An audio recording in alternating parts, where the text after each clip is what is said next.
Baik, Assalamualaikum warahmatullahi wabarakatuh. Kami dari kelompok 6 ingin mempresentasikan PPT yang telah kami buat yang berjudul Bentuk Lahan Solusional. Perkenalkan, nama saya Lanur Aini dan teman-teman saya yang bernama Safira, Nisha Cahyadisya, Wafera. Oke, di sini kita akan lanjut ke cuplikan videonya.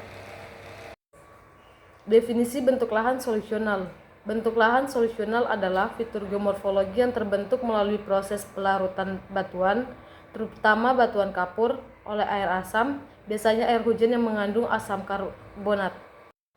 Proses pembentukan.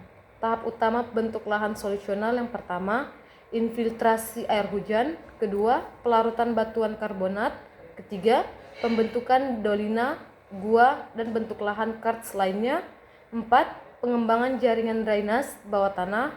5. Runtuhnya langit-langit gua. Ciri-ciri bentuk lahan solusional. Beberapa ciri utama bentuk lahan solusional. Yang pertama, permukaan tidak rata dan terbelah. Kedua, adanya depresi atau lubang. Ketiga, sistem gua dan sungai bawah tanah. Keempat, adanya menara karst atau bukti terjal. Kelima, depresi besar dan datar. Keenam, air permukaan yang hilang secara mendadak. Ketujuh, mata air karst. Kedelapan, minimnya drainase permukaan. Kesembilan, batuan yang rentah terhadap pelarutan. Kesepuluh, vegetasi yang tersebar. ada beberapa bentuk jenisnya yaitu seperti line, polje, uvala, guacals, sungai di bawah tanah, lapais, kans, menara, kans lembah buta, dan kans part, dan yang terakhir ponor.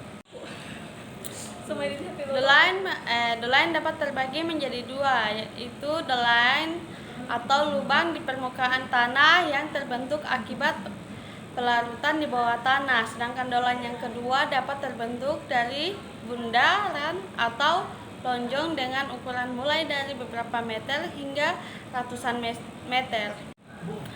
Uvala merupakan depresi besar yang terbentuk dari gabungan beberapa the line. Uvala juga memiliki bentuk yang tidak beraturan dengan lebih luas dibandingkan dengan the line. Baik, di sini saya akan menjelaskan tentang apa itu polje. Polje sendiri ialah daratan karst luas dan tertutup yang memiliki dasar datar yang seringkali dikelilingi oleh lereng yang curam. Polje bisa terisi air dan menjadi danau yang musiman. Baik, selanjutnya ialah gua karst. Gua karst ialah rongga besar di bawah tanah yang terbentuk oleh pelarutan batuan.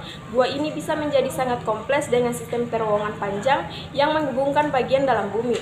Gua karst seringkali dihiasi oleh speleotem seperti stalatit atau gantung dari atap gua dan stalagmit atau menjuang dari dasar gua. Oke, selanjutnya ialah sungai bawah tanah. Sungai bawah tanah ialah aliran yang mengalir melalui jaringan gua atau rongga di bawah tanah. Sungai ini muncul kembali di permukaan sebagai mata air karst. Baik, di sini saya akan menjelaskan apa itu lapias. Lapias adalah permukaan batuan teroresi beralur-alur terbentuk akibat pelarutan batu kapur oleh air yang mengalir di atasnya. Lapis umumnya memiliki celah-celah kecil atau alur yang tajam. Selanjutnya, karst menara ialah bukit-bukit yang tinggi dan curam berbentuk seperti menara yang berbentuk setelah batuan di sekitar teroresi. Karst menara umumnya ditemukan di daerah tropis seperti Tiongkok dan Vietnam. Selanjutnya, karst lembah buta atau Bleed Valley. Lembah yang tiba-tiba tanpa atlet permukaan karena air yang mengalir di daerah lembah tersebut terserat ke dalam tanah melalui celah atau lubang.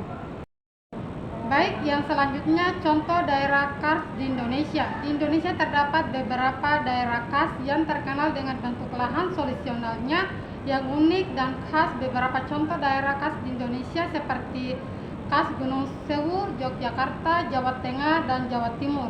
Yang kedua, karst Maros atau Pangkes, Sulawesi Selatan.